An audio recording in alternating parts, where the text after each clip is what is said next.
Welcome to MS TV. ఈరోజు అశ్వరావుపేట మున్సిపాలిటీకి వచ్చేసాము. ఇక్కడ 19 వార్డు వార్డు కౌన్సిలర్ గారు జాస్తి సత్యనారాయణ చౌదరి గారు కాంగ్రెస్ తరఫున పోటీ చేస్తున్నారు. ఆయన ద్వారా ఆయన కొన్ని మాటలు తెలుసుకుందాం. నమస్తే సార్, చెప్పండి సార్ మీ పేరు? నా పేరు జాస్తి సత్యనారాయణ చౌదరి. ఎన్నో వార్డు? అశ్వరావుపేట. నేను 19వ వార్డులో కౌన్సిలర్ గా పోటీ చేస్తున్నాను. నాకు రాజకీయాల్లో 30 సంవత్సరాల నుంచి అనుభవం ఉంది. నేను అనేక మంది ఎమ్మెల్యేల దగ్గర, అనేక మంది కేంద్ర మంత్రుల దగ్గర, రాష్ట్ర మంత్రుల దగ్గర అనేక రకాలుగా నా రాజకీయ జీవితం కాంగ్రెస్ పార్టీలో కొనసాగుతుంది. ఇవాళ అధిష్టానం పిలుపు మేరకు ఇక్కడ ఎమ్మెల్యే గారి ఆశీర్వాదంతో నేను ఇక్కడ 19వ వార్డులో కౌన్సిలర్ గా నిలబడుతున్నాను. నా ధ్యేయం, నా స్వప్నం ఒకటే, పేద ప్రజలకు పనిచేసి పెట్టడమే. నా రాజకీయ జీవితంలో నేను ఇంతవరకు ఒక మచ్చ కానీ, ఒక అబద్ధం కానీ, ఇంకొక విధంగా నన్ను ఊహించుకున్నది ఎవరూ లేరు. చౌదరి గారు పట్టుకుంటే పని చేసి పెడతాడు. ఆయన ఏ స్థాయిలో ఉంటే ఆ స్థాయిలో పని చేసి పెడతాడు అనేది ఇక్కడ జనానికి ఒక నమ్మకం ఉంది. నేను అశ్వరావుపేటలో ప్రతి ఇంచు ప్రతి గడప గడప తిరిగిన వ్యక్తిని. నేను అశ్వరావుపేట మండలంలో నాకు తెలియని వ్యక్తులు లేరు. నేను అనేక రకాలుగా కాంగ్రెస్ పార్టీకి సేవ చేస్తున్నాను. నాకు మంత్రులతో సహా, సీఎం గారితో సహా అందరి దీవుల్లో, నా దగ్గర కేంద్ర మంత్రి రేణుకా చౌదరితో సహా అందరి దీవుల్లో నాకు ఉన్నాయి. అయితే మీరు పార్టీ మీకు టికెట్ కేటాయించడానికి ఎలా ఫీల్ అవుతున్నారు మీరు? నేను చాలా హ్యాపీగా ఫీల్ అవుతున్నాను. నేను అడగకుండా అధిష్టానమే నాకు పార్టీ టికెట్ ఇచ్చింది.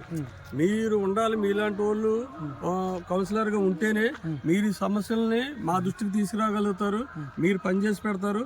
ఆ సిస్టమ్ మీ దగ్గర ఉంది, మీలాంటి వాళ్ళు ఉండాలని చెప్పని నేను అడగకుండా నాకు అధిష్టానం గుర్తించి ఇచ్చినందుకు నేను చాలా పార్టీకి ధన్యవాదాలు తెలుపుతున్నాను. అలాగే ఇక్కడ పాపం ఇది నేను ఎంచుకున్న ఏరియా ఇవాళ మా మున్సిపాలిటీలో మధ్యలో ఉంది. కానీ ఇక్కడ రోడ్లు, డ్రైనేజీలు ఇప్పటికి కూడా ఇదిగోండి కరెంటు స్తంభాలు, కర్రలకు కట్టి స్తంభాలు నడుతున్నాయి. కర్రలకి కరెంట్ స్తంభాలు వైర్లు మీద వెళ్తున్నాయి. ఈ కరెంటు పోల్స్ సమస్యలు ఉన్నాయి, రోడ్లు, డ్రైనేజీ సమస్యలు ఉన్నాయి. ఇక్కడ దోమల్లో అల్లాడుతున్నారు. ఇదిగో ఇల్లు లేవు, అందరు గుడారాలతోటి ఉన్నారు. నేను వీళ్ళందరికీ కూడా ఒకటే హామీ ఇచ్చాము. మొన్న ఎమ్మెల్యే గారు మేము కూడా వచ్చి ఒకటే హామీ ఇచ్చాము. ఎట్టి పరిస్థితుల్లోనూ 22 వార్డుల్లో కూడా కాకుండా దీన్ని ఒక ప్రత్యేకతగా మేము తీసుకొస్తాము. దీన్ని ఒక ఆదర్శ వార్డుగా తీర్చిదిద్దుతాము. దీనికి అవసరమైతే ఇంకొక 2-3 కోట్లు ఎక్స్ట్రా అయినా సరే, వీళ్ళకి ఇంకొక 20-25 ఇల్లు ఎక్స్ట్రా అయినా సరే ఇచ్చి ఈ వార్డుని ఒక ఆదర్శ వార్డుగా తీర్చిదిద్దాలనే ధ్యేయంతో నేనే ఎమ్మెల్యే గారితో కృషి చేసుకుని ఇద్దరం కూడా ఒక కోఆర్డినేటర్ తోటి ఈ వార్డుని ఒక్క 2 సంవత్సరాలు తిరగకుండా అన్ని రకాలుగా ఇక్కడ ఒక ఇల్లు కావాలని అడిగే వ్యక్తి ఉండకూడదు, అట్లాగే ఒక రోడ్డు కావాలని అడిగే వ్యక్తి ఉండకూడదు, ఒక డ్రైనేజీ కావాలని అడిగే వ్యక్తి ఉండకూడదు, ఒక పింఛన్ కావాలని అడిగే వ్యక్తి ఉండకూడదు, ఒక రేషన్ కార్డు కావాలని అడిగే వ్యక్తి ఉండకూడదు. అట్లా ఒక ప్రణాళికబద్ధంగా నేను ఈ వార్డుని తీర్చిదిద్దాలని చెప్పని కృషితోటే నేను ఇక్కడ కష్టపడుతున్నాను. ఇక్కడ ప్రజలు కూడా చాలా చాలా మంచివారు.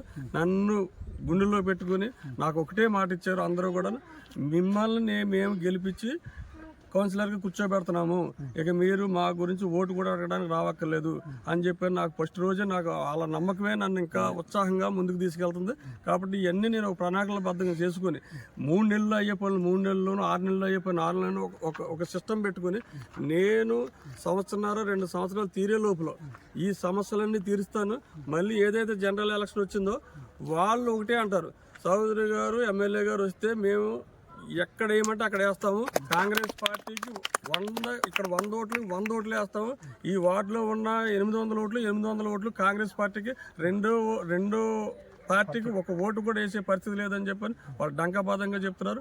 వాళ్ళ పట్టుదల, మేము చేసే పనితనం కూడా మేము 100% రిజల్ట్ పొందుతాం. కాబట్టి వాళ్ళందరూ ఆశీర్వాదం కోసమే నేను అన్ని రకాలుగా ప్రయత్నం చేస్తున్నాను. ఇక్కడ పేదవాళ్ళు నివసిస్తున్నారని చెప్పారు కదా, అవును, మీరేం కష్టమా దగ్గరండి?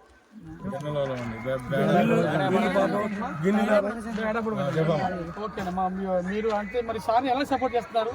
చేస్తామండి. ఇప్పుడు మాకు ఇవన్నీ ఇచ్చిన వాళ్ళు రోడ్లు బస్సు ఇంతవరకు కంపల్సరీగా వేస్తాం, తిరిగిలేదు. చాలా మంచి వాళ్ళు అండి ఇక్కడే కదా అబ్బాయి గారు.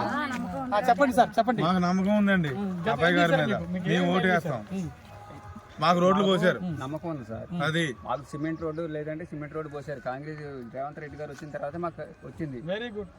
టీఆర్ఎస్ 10 సంవత్సరాలు ఉన్నా మాకు ఓటు లేదు. 10 సంవత్సరాలు చెప్పేసారటగా. లేదు, ఇక్కడ రోడ్లు లేదు, ఏమీ లేవు. మొత్తం చేసింది కాంగ్రెస్ ప్రభుత్వమే మాకు చేసింది. అవునండి. మా ఒక్క ఓటు కూడా చేయలేము, కాంగ్రెస్ కే వేస్తాం. మా వారికి, మా కాస్ట్ వారికి కాంగ్రెస్ కే వేస్తాం. ఎవరు వచ్చినా వినము, వేస్తాం. మాకు స్తంభాలు లేవు, స్తంభాల కోసం లైన్ చేయండి. మీరు కూడా చెప్పినాం, సార్ కూడా చెప్పినాం, చౌదరి గారికి కూడా చెప్పినాం. రోడ్లు లేవు, మాట ఇచ్చినా అక్కడ కూర్చొని సభ అయితే మాకు మొత్తం చెప్పినాం. మేము కట్టుకున్నాం. ఒక్క ఓటు కూడా చేయాలి. అబ్బాయి గారికి ఆస్థానికి గెలిపిద్దామని అనుకున్నాం. ఆస్థానికి గెలిపిద్దామని మీ పెద్దలం అండి. మేము మీరు కుల పెద్దలా? కుల పెద్ద నేనే. ఏం పేరు మీ పేరు? నా పేరు మావిళ్ళ మల్లయ్య. మల్లయ్య గారు చెప్పండి. అవునండి. ఏమని మేము అందుకనే మేము కట్టుబడి పోయి ఎట్ట కట్టామంటే అందరిని కలిసి కాంగ్రెస్ ని గెలిపిద్దాం, కంపల్సరీగా ఖచ్చితంగా గెలిపిద్దామని అనుకున్నాం.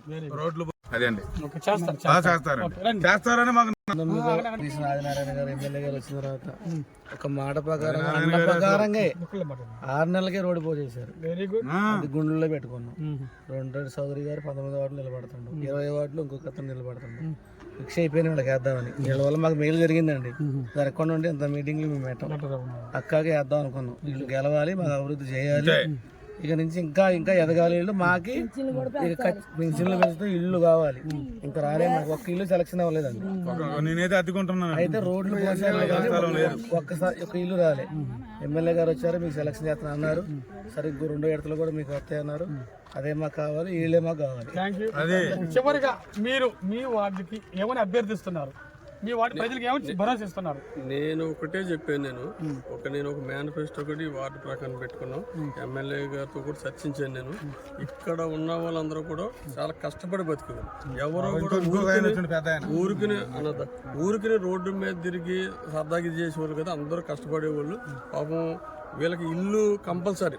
ఎన్ని ఇళ్ళు ఉన్నాయో అన్ని ఇళ్ళు ఇద్దాం నెక్స్ట్ విడతలో.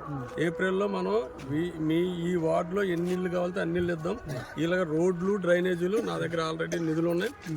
100% అన్న నువ్వు పిన్ టు పిన్ రాసుకురా. అవి మొత్తం కంప్లీట్, వర్షాకాలం అయితే అన్ని కంప్లీట్ చేద్దామన్నాం. అట్లాగే మేము అంటే ఇప్పుడు ఎలక్షన్ కోడ్ ఉంది కాబట్టి ఇది చేసాం. ఆల్రెడీ కరెంటు స్తంభాలు కూడా ఎస్టిమేషన్ తయారు చేయించాము. వీళ్ళకి ఒక 10-15 డేస్లో కరెంటు పోల్స్, వైర్లు, కరెంటు బల్బులు అన్నీ కూడా వీళ్ళకి వెలుగువంతం కూడా చేసే బాధ్యత నాకుంది. నేను కూడా ఏంటంటే పని చేయడం అనేది రాక్షసత్వం. ఎమ్మెల్యే గారు ఎట్ట ఉరుకుతాడో నేను కూడా అంతగా డబ్బులు. నేను 30 సంవత్సరాల నుంచి కాంగ్రెస్ పార్టీలో బ్యానర్లు అంటించాను, గుడ్డ బ్యానర్లు కట్టించేవాడిని, పాంప్లెట్లు అంటించేవాడిని. అప్పటి నుంచి నాకు కష్టపడతామంటే ఇష్టం. పార్టీలో నా కష్టమే నన్ను ఇవాళ అధిష్టానం నన్ను గుర్తించి ఈ స్థాయికి నన్ను నిలబడమని ప్రోత్సహించింది. కాబట్టి ఆ నమ్మకాన్ని వీళ్ళు ఒమ్ము చేయకుండా నాకు సహకరిస్తున్నారు.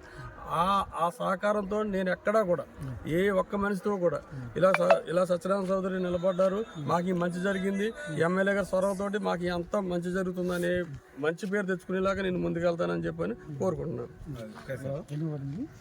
19వ వార్డుకి సంబంధించిన సత్యనారాయణ చౌదరి గారు కాంగ్రెస్ అభ్యర్థిగా నిలబడుతూ మీరు కింద స్థాయి నుంచి కాంగ్రెస్ లోనే ఉంటూ అనేక సేవా కార్యక్రమాలు చేశాను.